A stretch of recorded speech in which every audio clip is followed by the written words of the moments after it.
చూస్తే చంద్రబాబు నాయుడు గారు ఓడిపోవాలి, అచ్చెన్నాయుడు గారు ఓడిపోవాలి, ఆ నాయుడు ఈ నాయుడు ఓడిపోతే కానీ మా శ్రీకాకుళం అభివృద్ధి చెందదు. మొన్నటికి మొన్న ఏమైంది, తువ్వాడ శ్రీనివాస్ గారు కాళింగుల సదస్సు అని చెప్పి ఆ పార్టీలో ఉన్న వాళ్ళని ఈ పార్టీలో ఉన్న వాళ్ళని కాళింగులు ఏకతాటి మీదకి తీసుకొచ్చి కాళింగుల యొక్క ప్రభ ఏ విధంగా. వైఎస్ఆర్సీపీ మాజీ మంత్రి ధర్మాన ప్రసాదరావు చేసిన కామెంట్స్ కాక పుట్టిస్తున్నాయి. శ్రీకాకుళం వెనుకబడ్డానికి ఖచ్చితంగా ఇద్దరు నాయుళ్ళు కారణము. ఆ ఇద్దరు నాయుళ్లను ఓడించాలి, అప్పుడు కానీ మన శ్రీకాకుళం బాగుపడదు అంటూ ఆయన చేసిన కామెంట్స్ కాక పుట్టిస్తున్నాయి. దాంట్లో ఆ ఇద్దరు నాయుళ్ళు ఎవరంటే ప్రస్తుత ఆంధ్రప్రదేశ్ సీఎం చంద్రబాబు నాయుడు గారు, అలాగే మంత్రి అచ్చెన్నాయుడు గారు. వీళ్ళిద్దరి వల్లే శ్రీకాకుళం వెనకబడింది అని ఆయన చెప్పారు. ఇది రాజకీయ విమర్శ లేకపోతే నిజంగానే శ్రీకాకుళం అనే ప్రాంతం వెనుకబడిందా? తెలుసుకునే ప్రయత్నం చేద్దాం. చరిత్రకారులు, రాజకీయ విశ్లేషకులు చిల్లగట్ట శ్రీకాంత్ గారు మనతో ఉన్నారు. ఆయన మాటల్లోనే వాస్తవానికి ఏంటంటే ఇది వెలమ రాజకీయం అనమాట. శ్రీకాకుళం జిల్లా వెలమ రాజకీయం క్రింద దీన్ని మనం పరిగణలోకి తీసుకోవాలి. 2.5 సంవత్సరాలు కృష్ణదాస్ గారు, 2.5 సంవత్సరాలు ప్రసాదరావు గారు గతంలో మంత్రులుగా చేసినటువంటి విషయం మనందరికీ తెలిసిందే. ఇక్కడ నరసన్నపేట నియోజకవర్గం నుంచి నరసన్నపేట కృష్ణదాస్ గారికి కేటాయించుకున్న తర్వాత శ్రీకాకుళం నియోజకవర్గం నుంచి ధర్మాన ప్రసాదరావు గారు 2019 ఎన్నికలు ఆయన పోటీ చేసి ఆయన దాన్ని కేంద్రంగా చేసుకున్నారు. సరే, ఇవాళ అక్కడ గోండు శంకర్ అని మరొకరికి తెలుగుదేశం వాళ్ళు, మన అప్పల్ సూర్యనారాయణ గారు, గుండా అప్పల్ సూర్యనారాయణ గారు, లక్ష్మీదేవి గారు, వాళ్ళు వెలమ సామాజిక వాళ్ళని పక్కన పెట్టి గోండు శంకర్ అని తనకి ఒక కొత్త నాయకుని తెర మీద తీసుకొచ్చారు. ఆ నియోజకవర్గం ఏమో ధర్మాన ప్రసాదరావు గారు ప్రాతినిధ్యం గతంలో వహించారు. నరసన్నపేట కృష్ణదాస్ గారు గతంలో ప్రాతినిధ్యం వహించారు. ఇప్పుడు ఇక్కడ ప్రసాదరావు గారు చేసినటువంటి వ్యాఖ్యలను ఒకసారి మనం పరికించి చూస్తే చంద్రబాబు నాయుడు గారు ఓడిపోవాలి, అచ్చెన్నాయుడు గారు ఓడిపోవాలి, ఆ నాయుడు ఈ నాయుడు ఓడిపోతే కానీ మా శ్రీకాకుళం అభివృద్ధి చెందదు, మేము వైకాపా ప్రభుత్వంలో, వైకాపాకే ప్రజలు అవకాశం ఇచ్చింది 5 సంవత్సరాలు, వైకాపాలో మాత్రమే అభివృద్ధి జరిగింది శ్రీకాకుళం అంటే ఉద్దానం కిడ్నీ సెంటర్ కావచ్చు, లేకపోతే మరిన్ని వంశధారకు సంబంధించినటువంటి 70% ఆ ప్రాజెక్టుకి సంబంధించినటువంటి మూలపేట ప్రాజెక్ట్ అంటారు అది కావచ్చు, ఇంకో 30% వర్క్స్ పెండింగ్లో ఉన్నాయి.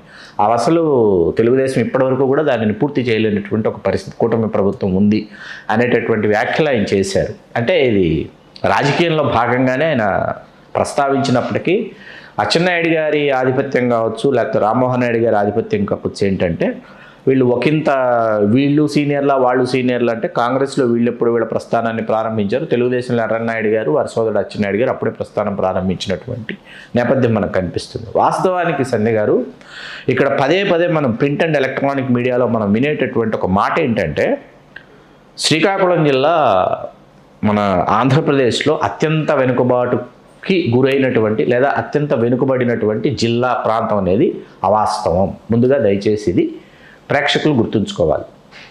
ఎందుకు అవాస్తవం అంటే అక్కడ మీకు నాగావళి ఒకవైపు, వంశధార ఒకవైపు, 2 జీవనదులు అక్కడ ప్రవహిస్తున్నాయి. నేను మనం ఒక విశ్లేషణ చేస్తూ ఆ ప్రాంతానికి నేను వెళ్ళినటువంటి వాడిగా నేను పాలకొండ వరకు వెళ్ళాను. నేను పాలకొండ నుంచి కాసేపు ఓపిక తెచ్చుకొని మనం నడవడం మొదలెడితే ఒడిశాలోకి వెళ్ళిపోవచ్చు. పాలకొండ వరకు నేను వెళ్ళా, మీకు అర్థమవుతుంది. ఉదయం 8 గంటలకు మొదలు పెడితే శ్రీకాకుళం జిల్లా రాత్రి 9:30 గంటలకి, అంటే మొత్తం శ్రీకాకుళం జిల్లా ఉదయం నుంచి నేను మొదలు పెడితే పాలకొండ వెళ్ళేటప్పటికి రాత్రి 9:30 అయింది by road.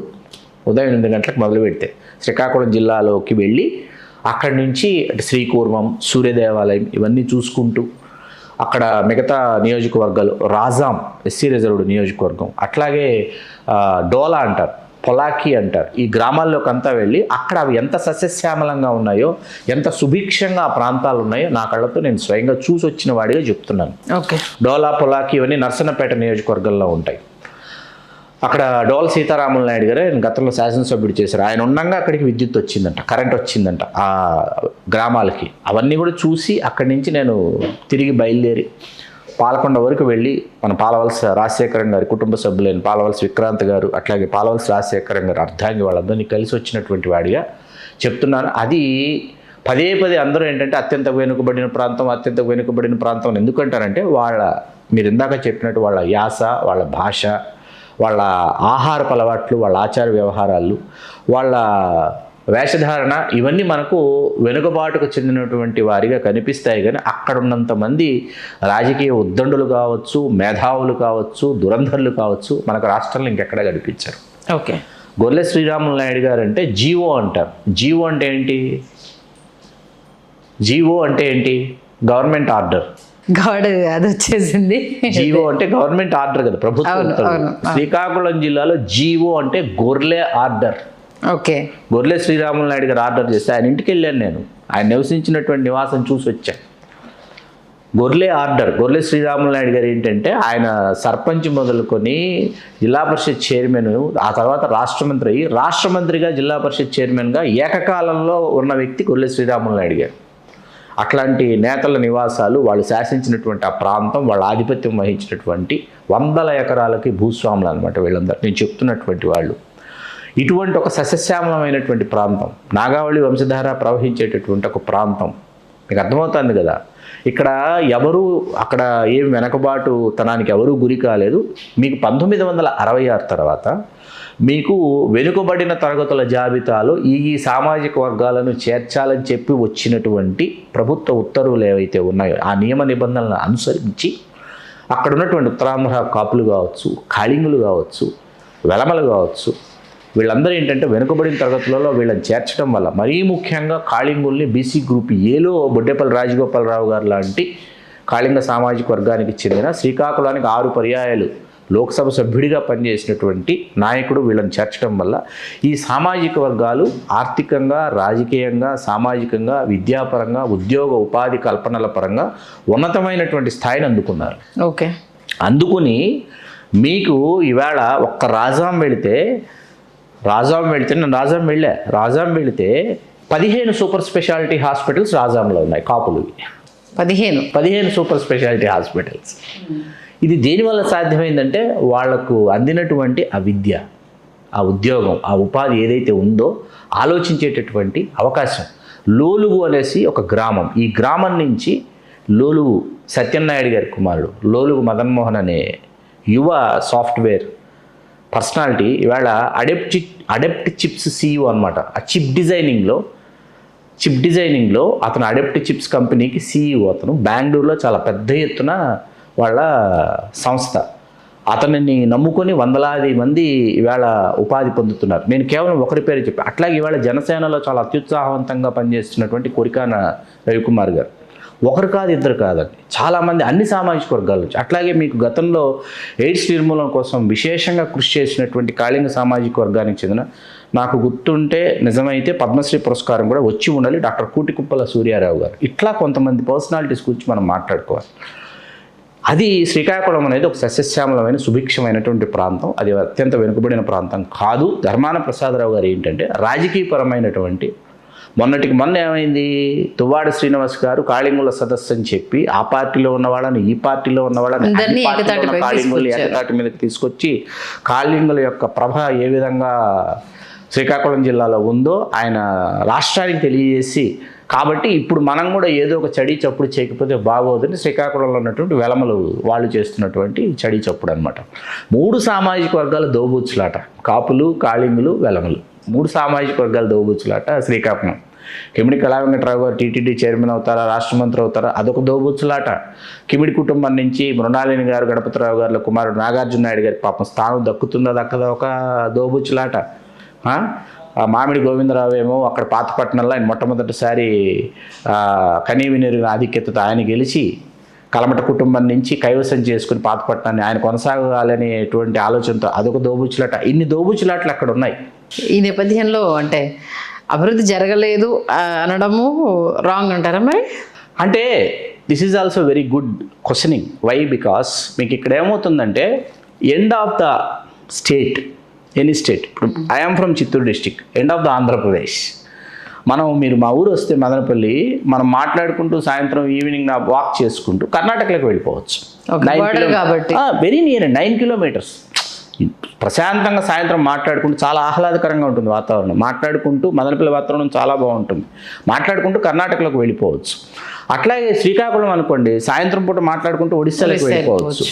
End of the state ఉన్నటువంటి, ఎండ్ ఆఫ్ ద ఆంధ్రప్రదేశ్ ఉన్నటువంటి డిస్ట్రిక్ట్స్ ఏమవుతాయంటే మీకు అలాగే అనంతపురం ఉంది. అనంతపురంలోంచి మనం గౌరీ బిదనీరు ఇట్లా వెళ్ళిపోతాం. ఈ ప్రాంతం ఏంటంటే ఒక విధంగా తెలియనటువంటి ఒక నిరాదరణకి గురై ఉంటుంది. ఎవరు అభివృద్ధి మావోయిస్ట్ చేయాలి. ప్రభావం బట్టి ఉండడము. మాకు అక్కడ ఏంటంటే కర్ణాటక అయ్యేటప్పటికి మావోయిస్టుల ప్రాబల్యం మాకు లేదు. మాకేమైంది, ఈ రోడ్డు నుంచి ఆ రోడ్డు, ఆ రోడ్డు నుంచి ఈ రోడ్డు ఎవరు అభివృద్ధి చేయాలి. మీకు ఆంధ్రప్రదేశ్ ఆ బోర్డరా ఈ బోర్డరా అనేది ప్రాబ్లం అయిపోతుంది. ఈవేళ కర్ణాటక ప్రభుత్వం ఎందుకంటే మదనపల్లి నుంచి, మా ఇంటి నుంచి, మీ ఇంటి నుంచి, పక్కింటి నుంచి, ప్రతి ఒక్క ఇంటి నుంచి ఎవరో ఒకరు ఫ్యామిలీ మెంబర్ బెంగళూరులో ఉంటున్నారు. అవును. కాబట్టి ఏమైందంటే కర్ణాటక ప్రభుత్వం కొన్ని మెట్లు దిగి వచ్చి మా సరిహద్దు వరకు, మా బార్డర్ వరకు ఇవాళ అద్భుతమైనటువంటి రోడ్లను వాళ్ళు వేయగలిగారు కొన్ని దశాబ్దాల తర్వాత. నేను నా చిన్నతనం నుంచి నేను ఎదురు చూస్తున్నాను ఆ రోజు ఎప్పుడు వస్తున్నా అని. అట్లాంటిది 24 ఎలక్షన్కి వెళ్ళినప్పుడు బెంగళూరు నుంచి నేను బై రోడ్ మదనపల్లికి వెళ్ళినప్పుడు నేను చాలా ఆశ్చర్యానందాలకు లోనయ్యా. మా చిన్నప్పటి నుంచి ఎదురు చూసింది ఆ కళ ఇప్పుడు సాకారం అయిందని చెప్పేసి. అట్లా ఎండ్ ఆఫ్ ద స్టేట్ ఏదైతే ఉంటుందో అది కొంత నిరాదరణకు గురవుతుంది ఆ ప్రాంతం. మీరు ఇందాక రైస్ చేసిన పాయింట్ ఏంటంటే మావోయిస్టుల ప్రాబల్యం. ఎస్, ఒడిస్సా నుంచి దిగువకి శ్రీకాకుళం జిల్లా ఉండేటప్పటికి పైగా మీకు అటవీ ప్రాంతం కొంత మీకు కలిసి వస్తుంది. అరకులో నుంచి మళ్ళీ గిరిజనులు కూడా అవునండి, అరకు నుంచి మీరు డైరెక్ట్గా మనం శ్రీకాకుళం కూడా టచ్ చేయకుండా అరకు నుంచి మీరు ఒడిస్సాలోకి వెళ్ళిపోవచ్చు. అటువంటి ఇవి ఉన్నాయి, దారులు ఉన్నాయి. కాబట్టి దానివల్ల ఏంటంటే కొంత మీకు నిరాదరణకి, నిర్లక్ష్యానికి గురైంది శ్రీకాకుళం. ఓకే, అది జరిగింది. ఇప్పుడు ఈయన చేసిన వ్యాఖ్యానాలు ఏంటంటే వైఎస్ జగన్మోహన్ రెడ్డి గారు మెప్పు పొందడం కోసం ధర్మాన ప్రసాదరావు గారు వాళ్ళిద్దరినీ కంకణం కట్టుకొని ఓడించేస్తే చంద్రబాబు నాయుడు గారు ఓడిపోవాలి, అచ్చెన్నాయుడు గారు ఓడిపోవాలి అనేటటువంటి వ్యాఖ్యలు. ఓడిపోతే కానీ విముక్తి ఉండదు అంటే పాపం వీళ్ళు అధికారంలోకి రావాలంటే వాళ్ళ ప్రభుత్వం గద్దె దిగాలనేటటువంటి అర్థం వచ్చేటటువంటి వ్యాఖ్యలు చేశారనమాట. ఓకే, మంచి విశ్లేషణ. అంటే వెనుకబడిందా ఏ ప్రాంతాలు అనేది వాళ్ళు చేసిన కామెంట్స్ ఎంతవరకు కరెక్ట్ అనేది చాలా క్లియర్ కట్గా తెలియజేశారు. ధన్యవాదాలు శ్రీకాంత్. ధన్యవాదాలు. హలో, తెలుగు రాజ్యం ఛానల్ చూస్తున్నారా? సామాజిక, రాజకీయ, జీవన చిత్రణే తెలుగు రాజ్యం. అతిశయోక్తులు, అసత్యాలు ఉండవు. రాజకీయ కోణం కాదు, ప్రజా కోణమే కొలబద్ద. తెలుగు రాజ్యం వీక్షణ మీ ఉత్తమ అభిరుచికి నిదర్శనం.